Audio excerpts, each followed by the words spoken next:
जय हिंद दोस्तों, आपका स्वागत है हमारे चैनल में। तो आज हम बताने वाले हैं उत्तल दर्पण के बारे में और उत्तल दर्पण के उपयोग। तो आज हम बताने वाले हैं उत्तल दर्पण के उपयोग। तो पहला उपयोग है उत्तल दर्पण का। उत्तल दर्पण का उपयोग मोटर कारों तथा ट्रकों आदि में चालक के सीट के बगल में होता है। जैसे ट्रक हो गया, बस हो गया, उसके जो बगल में शीशा लगा रहता है उसी को दर्पण बोलते हैं। वो उत्तल दर्पण का रहता है, इसीलिए उसमें प्रतिबिंब सीधा बनता है, नहीं तो वहाँ पर बहुत ही एक्सीडेंट हो जाएगा और बहुत ही ख़राब हो जाएगा समाज के लिए भी। उसके बाद हमारा दूसरा उपयोग। उत्तल दर्पण का उपयोग सड़कों तथा बाजारों में लगे लैंपों में परावर्तक तलों के रूप में किया जाता है।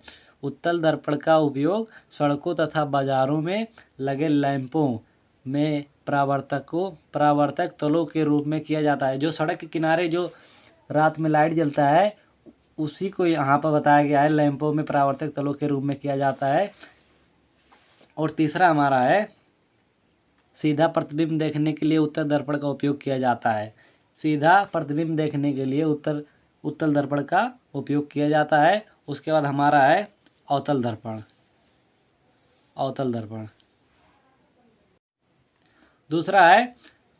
दूसरा हमारा अवतल दर्पण के उपयोग।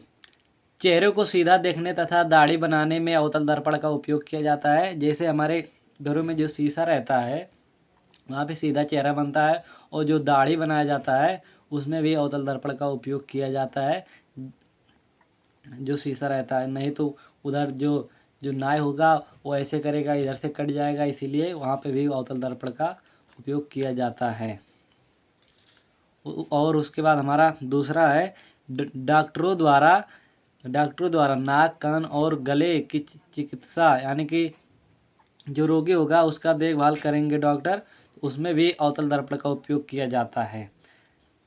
तीसरा है गाड़ियों के हेडलाइट में अवतल दर्पण का उपयोग किया जाता है। जो गाड़ी के हेडलाइट होते हैं, जैसे मोटरसाइकिल के जो अगल बगल होते हैं हेडलाइट, उसमें भी अवतल दर्पण का प्रयोग किया जाता है। और चौथा अवतल दर्पण का उपयोग परावर्तक दूर में अभिदृश्यक के रूप में होता है। अवतल दर्पण का उपयोग परावर्तक दूर में अभिदृश्यक के रूप में होता है। जय हिंद दोस्तों, मिलते हैं अगले नेक्स्ट वीडियो में। जय हिंद दोस्तों, आपका स्वागत है हमारे चैनल में। तो आज हम बताने वाले हैं परावर्तन की चिन्ह परिपाटी। परावर्तन के चिन्ह परिपाटी क्या होता है? तो परावर्तन के चिन्ह परिपाटी के अनुसार पहला है दर्पण पर प्रकाश की किरण सदैव बाईं ओर से डाली जाती हैं। जैसे कोई दर्पण है उसको हमेशा बाईं की ओर से डाली जाती हैं। और दूसरा हमारा सभी दूरियां दर्पण के ध्रुव से मुख्य अक्ष के अनुदिश में नापी जाती हैं। यानी कि सभी दूरियां जो होती हैं दर्पण के ध्रुव से मुख्य अक्ष के अनुदिश नापी जाती हैं। जैसे मुख्य छोटा है, ध्रुव से मुख्य छोटा, उसके विपरीत दिशा में नापी जाती है। और तीसरा है जो दूरियां आपतित किरण की दिशा में नापी जाती हैं। जो दूरियां आपतित किरण की दिशा में नापी जाती हैं उसे धनात्मक चिन्ह, तथा जो दूरियां आपतित किरण की दिशा में नहीं नापी जाती हैं उसे ऋणात्मक चिन्ह कहते हैं। जो दूरियां किरण की दिशा में नापी जाती हैं उसे धनात्मक चिन्ह कहते हैं, और जो दूरियां आपतित किरण की दिशा में नहीं नापी जाती हैं उसे ऋणात्मक चिन्ह कहते हैं। और हमारा चौथा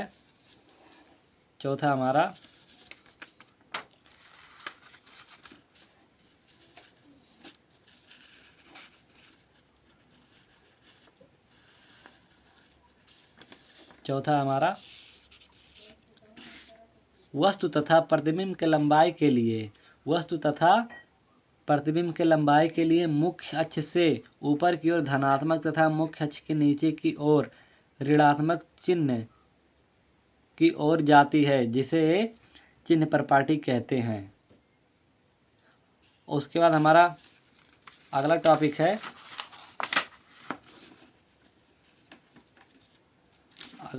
हमारा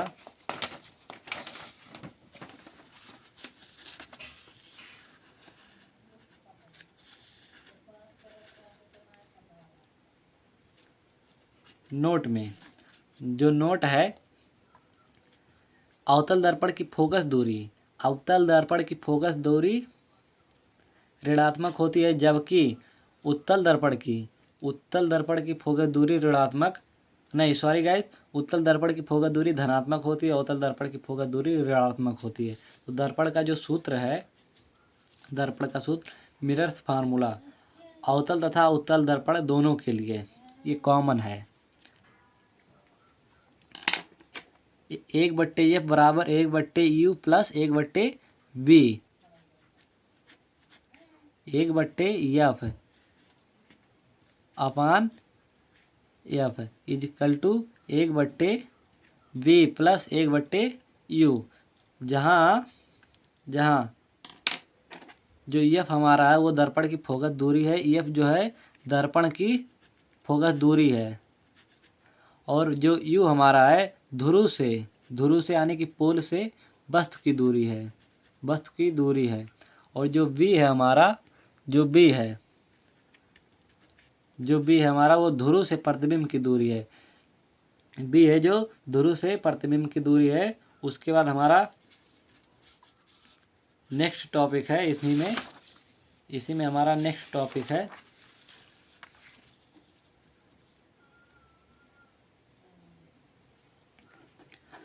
आवर्धन यानी कि मैग्निफिकेशन। तो आज इसी के बारे में हम पढ़ेंगे, आवर्धन किसे कहते हैं। दर्पण द्वारा यानी किसी दर्पण द्वारा बने प्रतिबिंब, कोई दर्पण है उसके द्वारा बने प्रतिबिंब की लंबाई तथा लंबाई के अनुपात को दर्पण का आवर्धन कहते हैं। किसी दर्पण द्वारा बने प्रतिबिंब की लंबाई तथा वस्तु की लंबाई के अनुपात को दर्पण का आवर्धन कहते हैं, और आवर्धन को स्मॉल एम से प्रदर्शित करते हैं। आवर्धन को इंग्लिश में बोलते हैं मैग्निफिकेशन। और आवर्धन का जो सूत्र है इधर, आवर्धन का सूत्र प्रतिबिंब की लंबाई अपान वस्तु की लंबाई, वही हम परिभाषा में आपको बताए हैं। इसी को फार्मूला के रूप में कन्वर्ट करेंगे तो इसका कुछ ऐसे हो जाएगा, आवर्धन इजकल टू प्रतिबिंब की लंबाई और अपान वस्तु की लंबाई। तो इसको इंग्लिश में समझेंगे,